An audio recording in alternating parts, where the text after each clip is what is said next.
Buenas noches, hermanos. Vamos a orar para comenzar.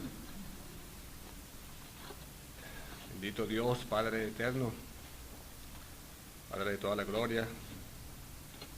Te damos gracias, Señor, porque has permitido que nos congreguemos una vez más, Señor, en tu nombre.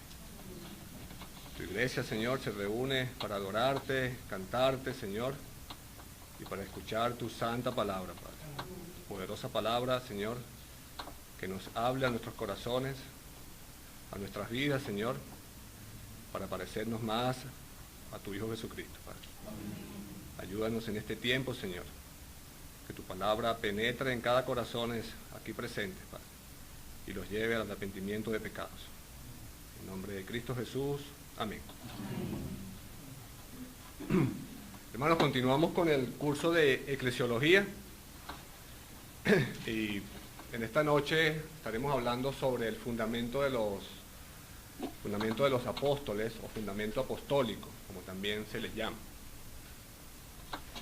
Hermanos, cuando vemos una construcción de un edificio, nos imaginamos que detrás de ese proyecto hay todo un equipo de personas capacitadas para eso. En teoría debería ser así. Todo empieza con una planificación, todo va de acuerdo a lo planificado, se va construyendo por etapas lo que ellos están pensando edificar, y muy pocas cosas se dejan sin planificar. No vemos a los ingenieros, ¿verdad?, en plena construcción, ni a los arquitectos estar improvisando dónde van a poner una columna, dónde van a poner un piso o dónde van a poner un cimiento, ¿no?, ¿verdad? Eso sería un total desastre, ¿cierto? Bueno, hermanos, esa es la idea que nos ilustra en cómo Dios edifica su iglesia. No la idea del desastre, por supuesto. Nuestro Padre eterno, desde antes de la fundación del mundo, escogió su iglesia, escogió a su pueblo, como dice Efesios 1:4, para edificarla sobre un fundamento que sería tan firme y seguro que su iglesia permanecería para siempre. La Biblia dice que ni las puertas del infierno podrán prevalecer contra ella. Hermanos, como se dijo en clases anteriores, la iglesia de Cristo no es un edificio. En su concepto más básico y en su concepto más simple, la iglesia son todos aquellos que han sido llamados por el Evangelio y que han sido llamados eficazmente por el Espíritu Santo para que salgan fuera del mundo y convivan en asamblea para un propósito para Dios y para Cristo. Esa es la iglesia. Pero lo curioso es que la misma palabra de Dios usa la figura de un edificio para mostrarnos que este grupo de personas que han sido redimidas, que han sido compradas con la sangre de Cristo, Cristo mismo la va a edificar. En primer lugar, hermanos, ¿qué entendemos como fundamento apostólico? Ese es el primer punto de esta noche. Volvamos a la figura del edificio, para poder entenderlo del fundamento. Un edificio debe estar cimentado sobre un fundamento firme y seguro. Solo uno, solo un fundamento. No se van construyendo nuevos fundamentos a medida que van poniendo las columnas, a medida que van poniendo los pisos. No se pone otro fundamento encima, ¿cierto? No es lógico hacerlo. Sino que el único fundamento o cimiento o base puesto desde el principio debe ser tan fuerte y sólido como para sostener los nuevos pisos que se van construyendo. Y eso nos ilustra lo que es el fundamento. Y como Dios no es un Dios que improvisa, Él tuvo el cuidado, hermanos. Dios no es sorprendido por el crecimiento de su iglesia. Él tuvo el cuidado de poner un solo fundamento que lograra sostener todo el edificio, el cual es la iglesia. Y ese fundamento, como lo veremos en esta noche, es Cristo. Vayamos a 1 Corintios 3:9.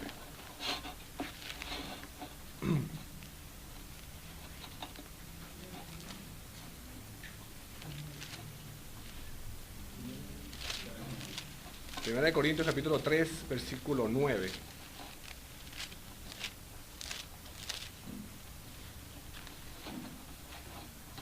Dice la palabra de Dios.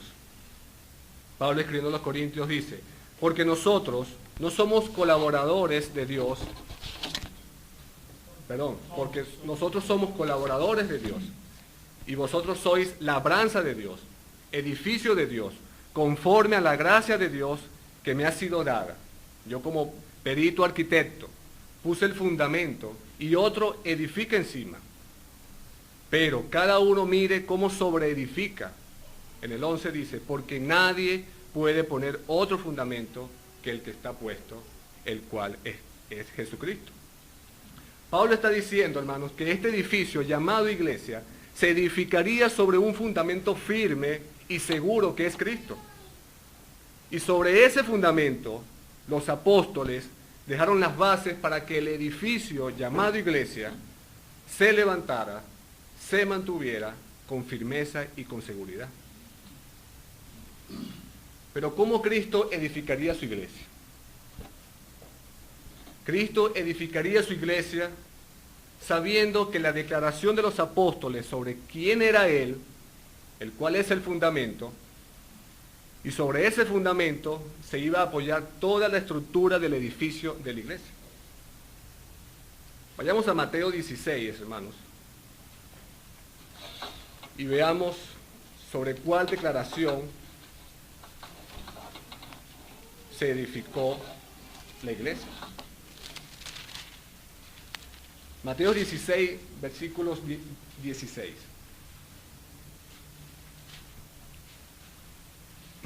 Leemos desde el 15.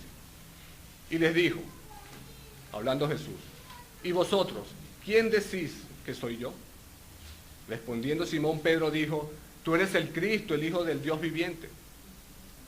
Entonces le respondió Jesús, bienaventurado eres, Simón, hijo de Jonás, porque no te lo reveló carne ni sangre, sino mi Padre que está en los cielos. Y yo también te digo que tú eres Pedro, y sobre esta roca edificaré mi iglesia, y las puertas del Hades no prevalecerán contra ella. Hermanos, cuando Pedro confesó las palabras de Mateo 16, él dijo, tú eres el Cristo, el Hijo del Dios viviente. Él estaba confesando, hermanos, que estaba delante del Salvador del mundo, en presencia del Salvador del mundo. Y Cristo, respondiendo en el versículo 18, le dice, y yo también te digo que tú eres Pedro, y sobre esta roca edificaré mi iglesia, y las puertas del Hades no prevalecerán contra ella. Es decir, Cristo dice, hermanos, que la roca principal es Él, soy yo, dice Cristo. Y sobre esa declaración de Pedro, edificaré mi iglesia.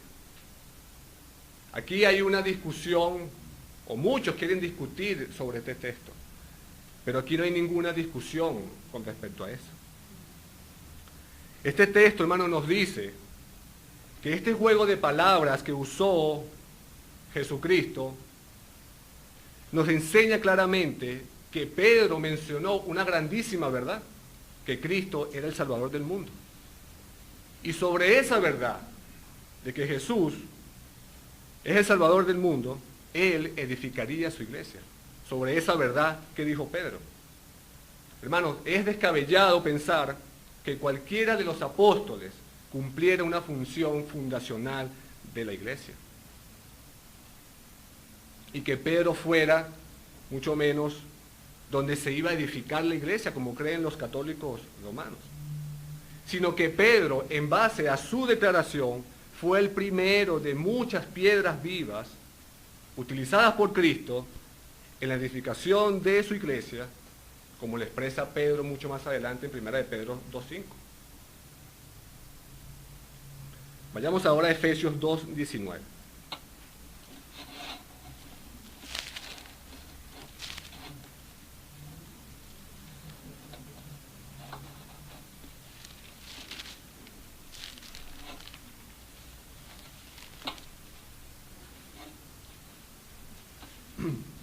Dice la palabra de Dios: así que ya no sois extranjeros ni advenedizos, sino conciudadanos de los santos y miembros de la familia de Dios.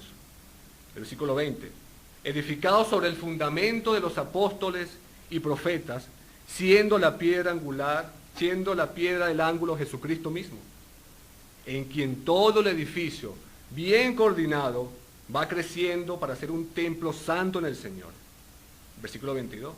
En quien vosotros también sois juntamente edificados para morada de Dios en el Espíritu. Por lo tanto, siendo Cristo la principal piedra del ángulo y los apóstoles los contenedores de la verdad en donde se edificaría la iglesia, ella iba a crecer día a día sobre las bases seguras de Jesucristo. Hermanos, y fíjense que el texto dice, va creciendo en el versículo 21. Es decir, se edifica y crece constantemente, día tras día, con los creyentes que ahora son moradas del Espíritu de Dios, el Espíritu Santo. Y si eso lo ligamos o lo comparamos con Pedro 2:5, con la incorporación de nuevos creyentes, las piedras vivas, para ofrecer sacrificios espirituales aceptables a Dios por medio de Jesucristo. Pero ¿cómo sucedió esto, hermanos? ¿Cómo sucedió esto? Pablo, escribiendo a 1 de Timoteo 3:15, le dice cómo debía conducirse en la casa de Dios, que es la iglesia del Dios viviente y columna y baluarte de la verdad. Una verdad, hermano, que no es la palabra de la iglesia, sino la palabra de Dios. Es decir, la Biblia. Una iglesia que está compuesta por los que oyen y obedecen la verdad, como dice Pedro en su gran discurso en Hechos 2:14. El gran discurso de Pedro del Evangelio de Jesucristo. Si quiere, vayamos allá, hermanos. Hechos capítulo 2.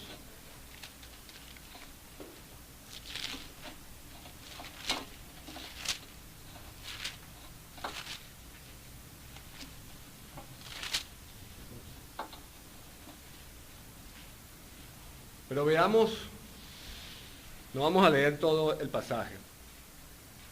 Pedro habló su gran discurso sobre el Evangelio de Jesucristo.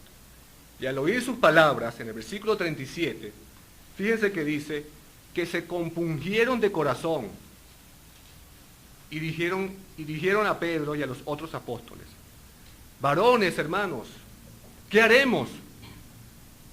Y en el 38 Pedro les dijo: arrepentíos y bautícese cada uno de vosotros en el nombre de Jesucristo para perdón de los pecados y recibiréis el don del Espíritu Santo. Y en el versículo 41 dice: así que los que recibieron su palabra fueron bautizados y se añadieron aquel día como 3,000 personas. Y en el 42 dice: y perseveraban, ¿en qué cosa? En la doctrina de los apóstoles, en la comunión unos con otros y en el partimiento del pan y en las oraciones. Hermanos, esto nos dice dos cosas: que la iglesia recibió por parte de los apóstoles la verdad que había recibido del mismo Señor Jesús, el fundamento.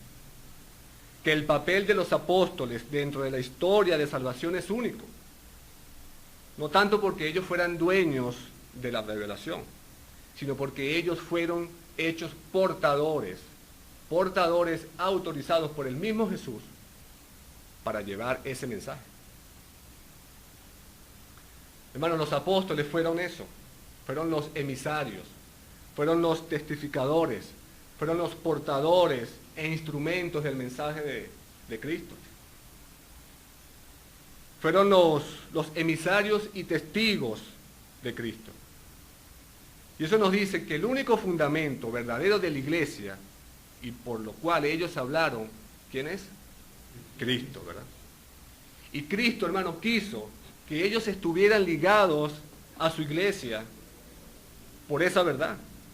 Sobre ellos el Señor estableció su iglesia y sobre ellos sigue edificándola. Hermanos, los apóstoles, como sabemos, tenían que ser testigos de Cristo. Es decir, haber sido enseñados por el mismo Señor Jesús, haber sido testigo de su muerte, haber sido testigo de su vida, de sus milagros y haber sido testigo de su resurrección. Es cierto, hermanos, que muchos cristianos, aparte de los apóstoles, fueron testigos de la revelación cristiana y fueron testigos de sus grandes eventos redentores, pero solo los apóstoles fueron constituidos instrumentos oficialmente designados y sobrenaturalmente equipados para dicha revelación. Y es por eso, hermanos, que el papel de los apóstoles era importante para llevar a cabo los planes salvíficos de Dios. Y la iglesia de Cristo, hermanos, como cuerpo unido a Él, quien es su cabeza, debe estar en sujeción con lo que los apóstoles dijeron como verdad. Una verdad escrita en los evangelios y en las epístolas. Hermanos, los apóstoles tuvieron el privilegio de estar con Jesús, de ver esa revelación con sus ojos, de oír con sus oídos y de palpar.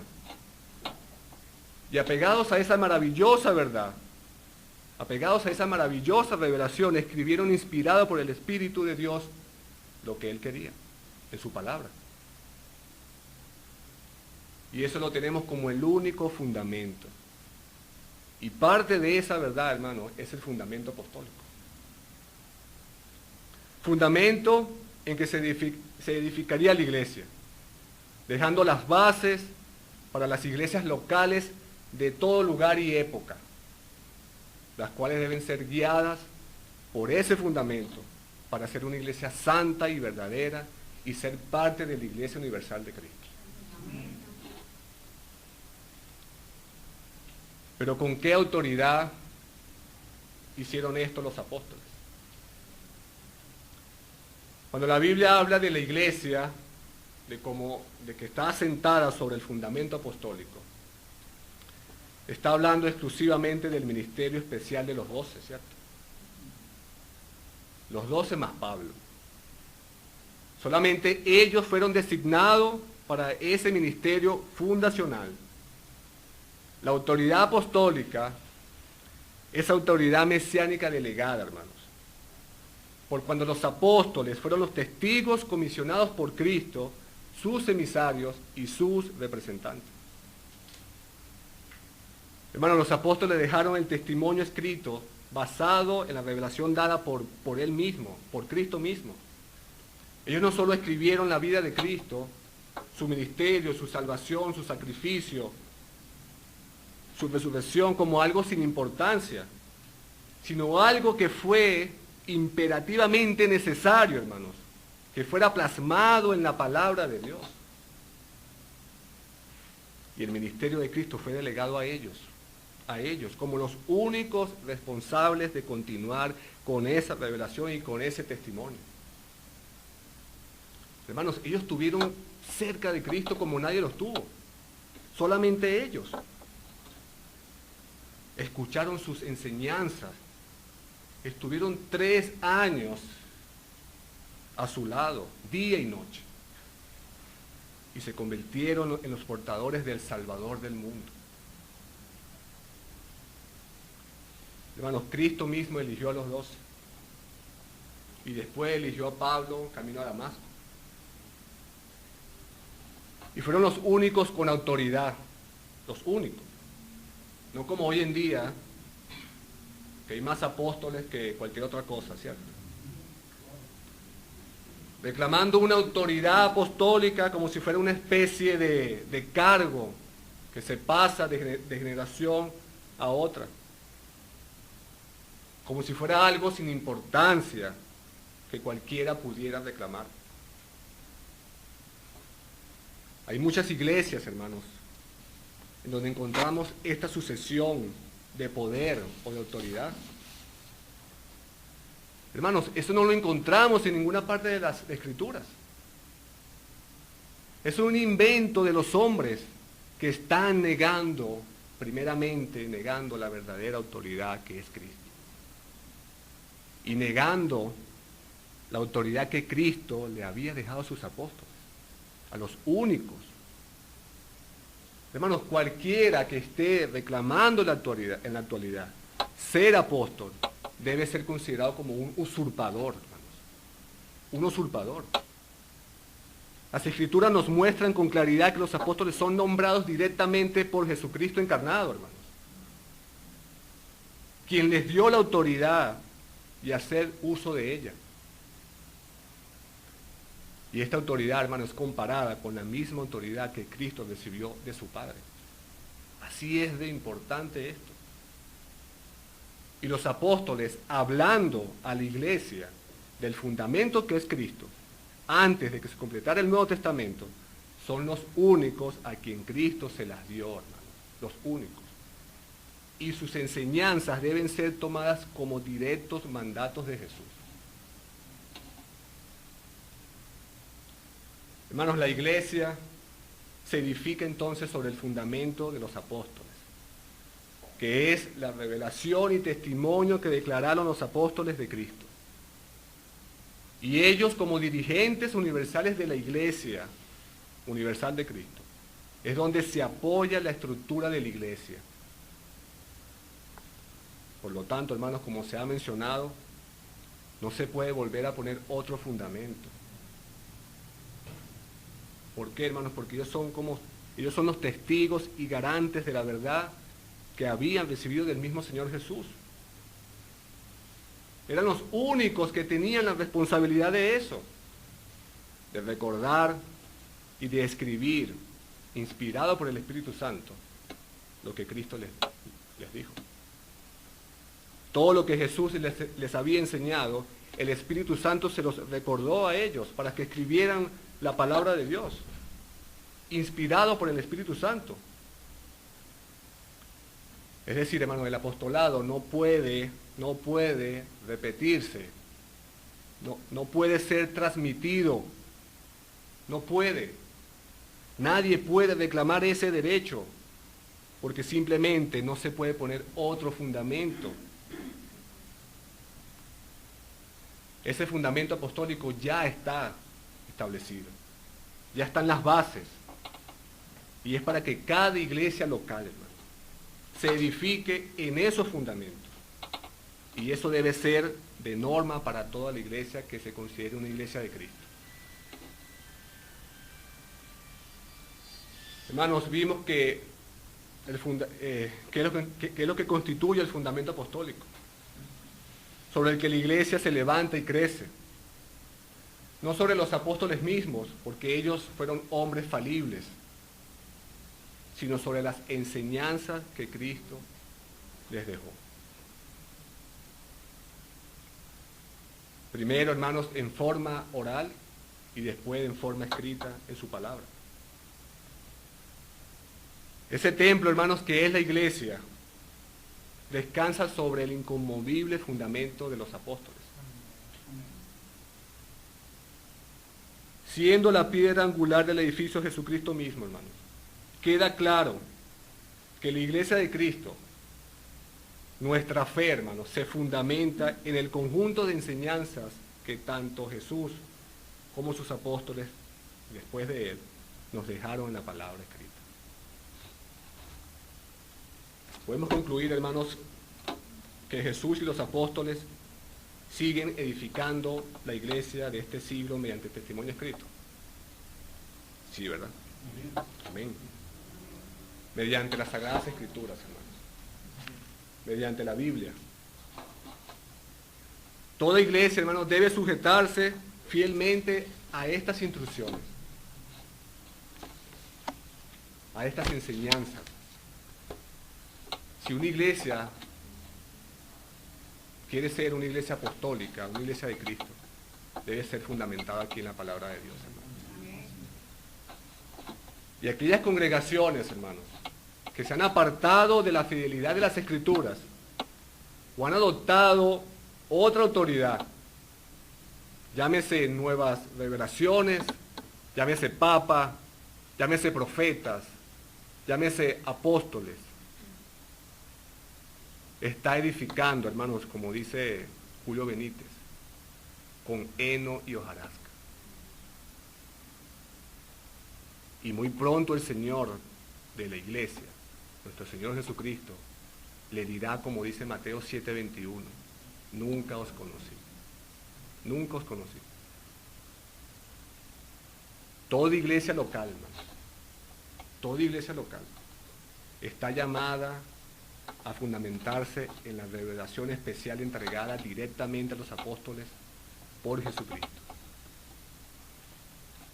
Toda ella, hermanos, toda la palabra de Dios, tanto el Antiguo Testamento como el Nuevo Testamento, son el fundamento que nutre, que edifica, construye y mantiene a la iglesia de Cristo, hermanos.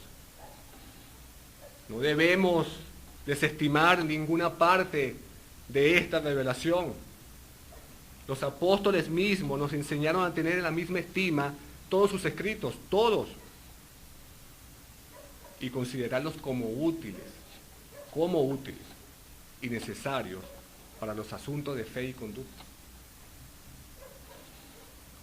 ¿Por qué, hermanos? Porque la misma palabra nos lo dice.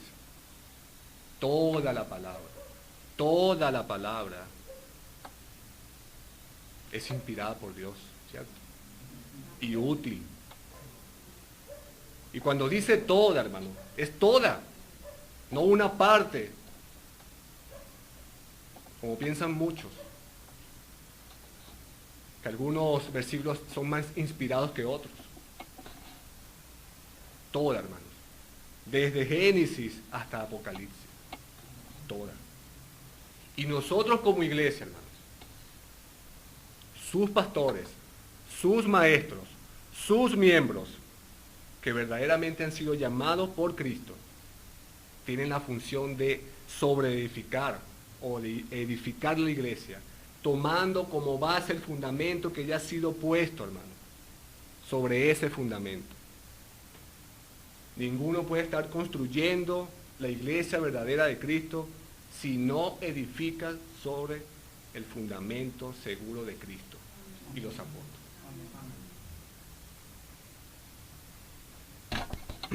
Hermanos, todos los días vemos edificios en construcción, ¿cierto? Pero esos edificios, por muy altos que sean, tienen un final. Por muy grandes que sean, tienen un límite. Pero como vimos, la iglesia de Cristo va creciendo y se va edificando día a día, hermanos, día a día, hasta que nuestro Señor Jesús regrese en gloria. Amén. Hermanos, no solo con los nuevos creyentes, sino con las piedras, con las piedritas que ya forman parte de ese edificio que se va edificando y que va creciendo en el fundamento de los apóstoles, cuya piedra de ángulo, hermanos, es nuestro Señor Jesucristo. Es el verdadero objetivo, hermanos, del trabajo de los siervos del Señor. Amén. Amén. Oremos.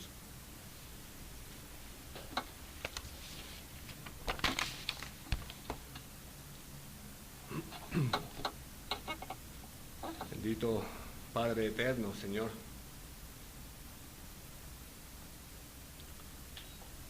Te damos gracias por tu palabra, Padre.